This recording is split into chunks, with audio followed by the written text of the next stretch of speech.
Day 29, Exodus 4 through 5, Leviticus 4, and Psalm 46.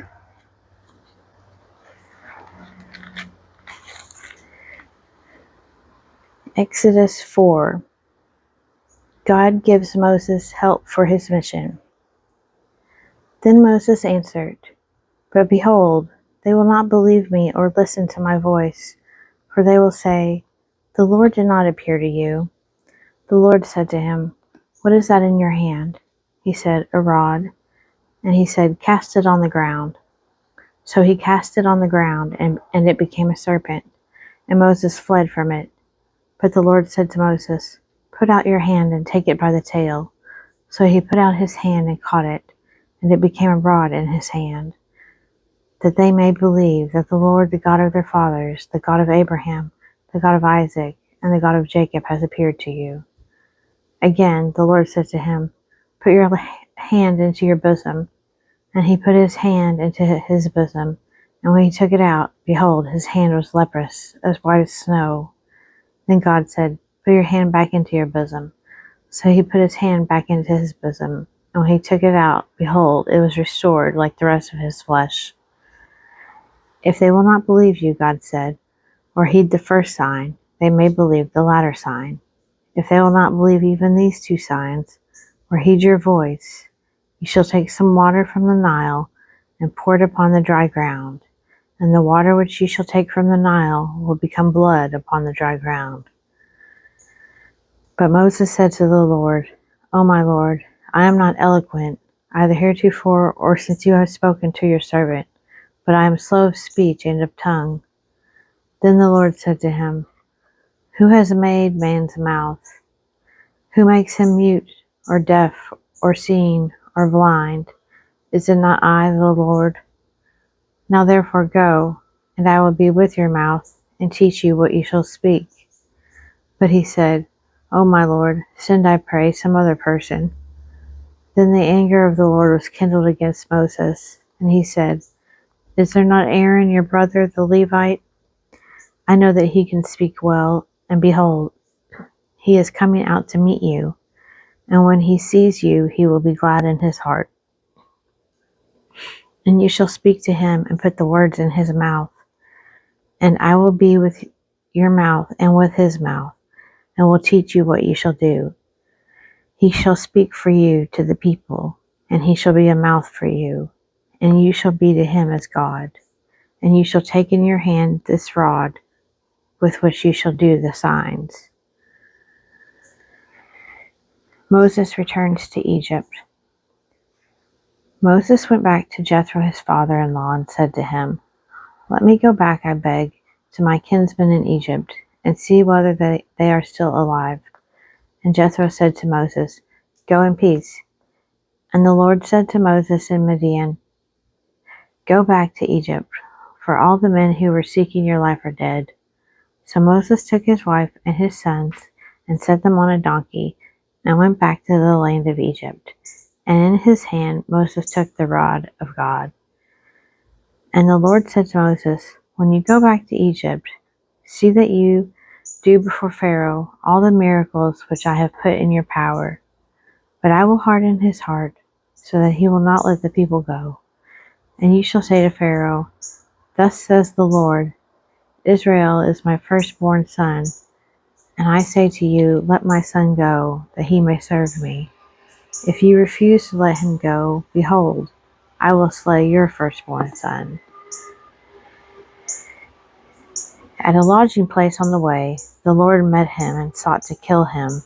Then Zipporah took a flint and cut off her son's foreskin and touched Moses' feet with it, and said, "Surely you are a bridegroom of blood to me." So he let him alone. Then it was that she said, "You are a bridegroom of blood, because of the circumcision." The Lord said to Aaron, "Go into the wilderness to meet Moses." So he went and met him at the mountain of God, and kissed him. And Moses told Aaron all the words of the Lord with which he had sent him, and all the signs which he had charged him to do. Then Moses and Aaron went and gathered together all the elders of the sons of Israel. And Aaron spoke all the words which the Lord had spoken to Moses, and did the signs in the sight of the people. And the people believed. And when they heard that the Lord had visited the sons of Israel, and that he had seen their affliction, they bowed their heads and worshipped.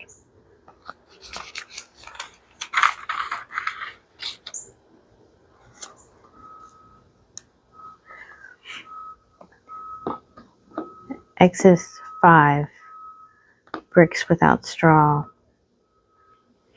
Afterward, Moses and Aaron went to Pharaoh and said, Thus says the Lord, the God of Israel, Let my people go, that they may hold a feast to me in the wilderness. But Pharaoh said, Who is the Lord, that I should heed his voice and let Israel go? I do not know the Lord, and moreover I will not let Israel go. Then they said, The God of the Hebrews has met with us. Let us go, we beg, a 3 days' journey into the wilderness, and sacrifice to the Lord our God, lest he fall upon us with pestilence or with the sword. But the king of Egypt said to them, Moses and Aaron, why do you take the people away from their work? Get to your burdens. And Pharaoh said, Behold, the people of the land are now many, and you make them rest from their burdens. The same day Pharaoh commanded the taskmasters of the people and their foremen, You shall no longer give the people straw to make bricks, as heretofore. Let them go and gather straw for themselves. But the number of bricks which they made heretofore you shall lay upon them. You shall by no means lessen it, for they are idle. Therefore they cry, Let us go and offer sacrifice to our God. Let heavier work be laid upon the men, that they may labor at it and pay no regard to lying words. So the taskmasters and the foremen of the people went out and said to the people, Thus says Pharaoh, I will not give you straw. Go yourselves, get your straw wherever you can find it, but your work will not be lessened in the least. So the people were scattered abroad throughout all the land of Egypt to gather stubble for straw. The taskmasters were urgent, saying, Complete your work, your daily task, as when there was straw. And the foremen of the sons of Israel, whom Pharaoh's taskmasters had set over them, were beaten, and were asked, Why have you not done all your task of making bricks today as before? Then the foremen of the sons of Israel came and cried to Pharaoh, Why do you deal thus with your servants? No straw is given to your servants, yet they say to us, Make bricks. And behold, your servants are beaten, but the fault is in your own people. But he said, You are idle. Therefore you say, Let us go and sacrifice to the Lord.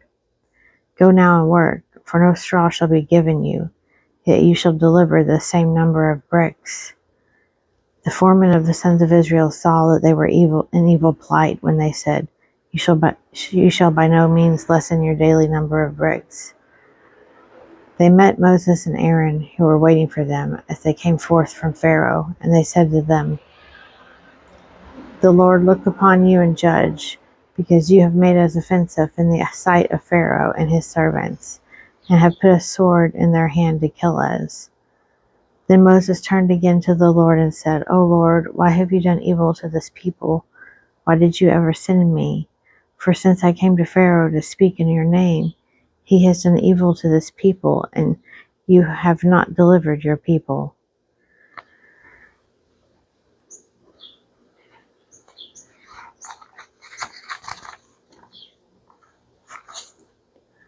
Leviticus 4. Sin offerings. And the Lord said to Moses, Say to the sons of Israel, If anyone sins unwittingly in any of the things which the Lord has commanded not to be done, and does any one of them, if it is the anointed priest who sins, thus bringing guilt on the people, then let him offer for the sin which he has committed a young bull without blemish to the Lord for a sin offering. He shall bring the bull to the door of the tent of meeting before the Lord, and lay his hand on the head of the bull, and kill the bull before the Lord. And the anointed priest shall take some of the blood of the bull, and bring it to the tent of meeting. And the priest shall dip his finger in the blood, and sprinkle part of the blood 7 times before the Lord in front of the veil of the sanctuary. And the priest shall put some of the blood on the horns of the altar, a fragrant incense, before the Lord, which is in the tent of meeting. And the rest of the blood of the bull he shall pour out at the base of the altar of burnt offering, which is at the door of the tent of meeting. And all the fat of the bull of the sin offering he shall take from it, the fat that covers the entrails, and all the fat that is on the entrails, and the 2 kidneys with the fat that is on them at the loins, and the appendage of the liver which he shall take away with the kidneys, just as these are taken from the ox of the sacrifice of the peace offerings. And the priest shall burn them upon the altar of burnt offering. But the skin of the bull and all its flesh, with its head, its legs, its entrails, and its tongue, the whole bull he shall carry forth outside the camp to a clean place, where the ashes are poured out, and shall burn it on a fire of wood. Where the ashes are poured out, it shall be burned. If the whole congregation of Israel commits a sin unwittingly, and the thing is hidden from the eyes of the assembly, and they do any one of the things which the Lord has commanded not to be done, and are guilty, when the sin which they have committed becomes known, the assembly shall offer a young bull for a sin offering, and bring it before the tent of meeting. And the elders of the congregation shall lay their hands upon the head of the bull before the Lord, and the bull shall be killed before the Lord. Then the anointed priest shall bring some of the blood of the bull to the tent of meeting, and the priest shall dip his finger in the blood and sprinkle it 7 times before the Lord in front of the veil. And he shall put some of the blood on the horns of the altar, which is in the tent of the meeting before the Lord. And the rest of the blood he shall pour out at the base of the altar of burnt offering, which is at the door of the tent of meeting. And all its fat he shall take from it and burn upon the altar. Thus shall he do with the bull, as he did with the bull of the sin offering. So shall he do with this. And the priest shall make atonement for them, and they shall be forgiven. And he shall carry forth the bull outside the camp, and burn it as he burned the first bull. It is the sin offering for the assembly. When a ruler sins, doing unwittingly any one of all the things which the Lord his God has commanded not to be done, and is guilty, if the sin which he has committed is made known to him, he shall bring as his offering a goat, a male without blemish, and shall lay his hand upon the head of the goat, and kill it in the place where they kill the burnt offering before the Lord. It is a sin offering. Then the priest shall take some of the blood of the sin offering with his finger, and put it on the horns of the altar of burnt offering, and pour out the rest of its blood at the base of the altar of burnt offering. And all its fat he shall burn on the altar, like the fat of the sacrifice of peace offerings. So the priest shall make atonement for him for his sin, and he shall be forgiven. If any one of the common people sins unwittingly in doing any one of the things which the Lord has commanded not to be done, and is guilty, when the sin which he has committed is made known to him, he shall bring forth his offering, a goat, a female without blemish, for his sin which he has committed. And he shall lay his hand on the head of the sin offering, and kill the sin offering in the place of burnt offering. And the priest shall take some of its blood with his finger, and pour it on the horns of the altar of burnt offering, and pour out the rest of its blood at the base of the altar. And all its fat he shall remove, as the fat is removed from the peace offerings. And the priest shall burn it upon the altar for a pleasing odor to the Lord. And the priest shall make atonement for him, and he shall be forgiven. If he brings a lamb as his offering for a sin offering, he shall bring a female without blemish, and lay his hand upon the head of the sin offering, and kill it for a sin offering in the place where they kill the burnt offering. Then the priest shall take some of the blood of the sin offering with his finger, and put it on the horns of the altar of burnt offering, and pour out the rest of its blood at the base of the altar. And all its fat he shall remove, as the fat of the lamb is removed from the sacrifice of peace offerings. And the priest shall burn it on the altar upon the offerings by fire to the Lord. And the priest shall make atonement for him for the sin which he has committed, and he shall be forgiven.